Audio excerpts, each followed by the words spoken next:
September 11th, 2001, a day we'll always remember. This day marked the beginning of a major turning point for both our nation and the world as we witnessed the devastating collapse of the World Trade Center. This incomprehensible event shattered the normalcy of our everyday lives and momentarily brought our nation to its knees. Like the phoenix, however, we were determined to rise again, and we did. Little did I know, just 1 year later, I would have to prove my own ability to rise and persevere from an almost fatal collapse due to sickness. This unforeseen circumstance would leave me in the greatest fight of my life. It would collapse my finances and intensely test the structure of my marriage and my faith in God. The extent of the sickness would nearly cost me my life, but it would bring forth the greatest and most needed change in my life to date. It would strip my ego to its core and leave me with only one option: get close to my Father.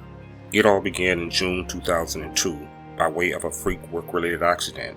What I thought was a small but insignificant mishap caused me to slip away from the world for about 2 weeks. No one could have imagined the battle that was about to take place or the number of years it would take to recover from this supposedly minor mistake. Unfortunately, I found out the hard way that this mistake was in no way minor. In fact, as I begin this story, I can say to this very day that I am still recovering from that mistake. Those years of being sick devastated me physically, mentally, and emotionally.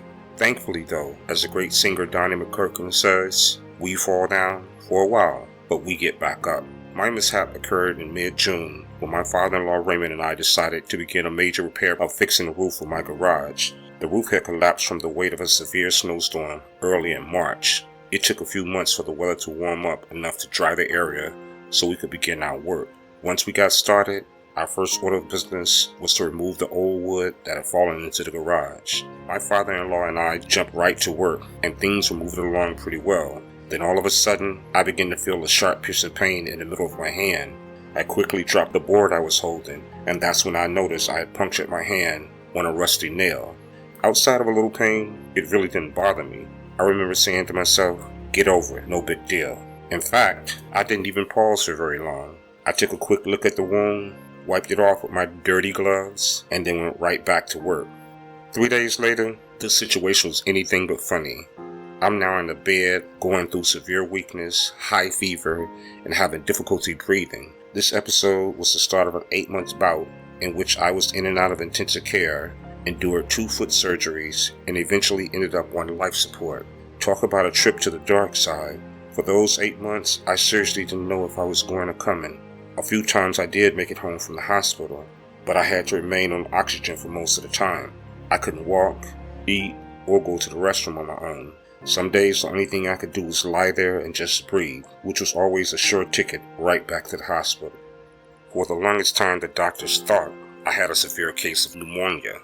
As a result, they gave me certain treatments that helped me get better to some degree and enabled me to go home. However, because of the misdiagnosis, like clockwork, within a few days, I would have to be rushed right back to intensive care. This went on for several months as they tried to figure out this mysterious medical crisis I was facing. Due to the rareness of the virus that I had acquired from the puncture of the nail and what I considered negligence, I ended up on life support fighting for my life. I remember lying in bed 2 days before actually having to be put on life support.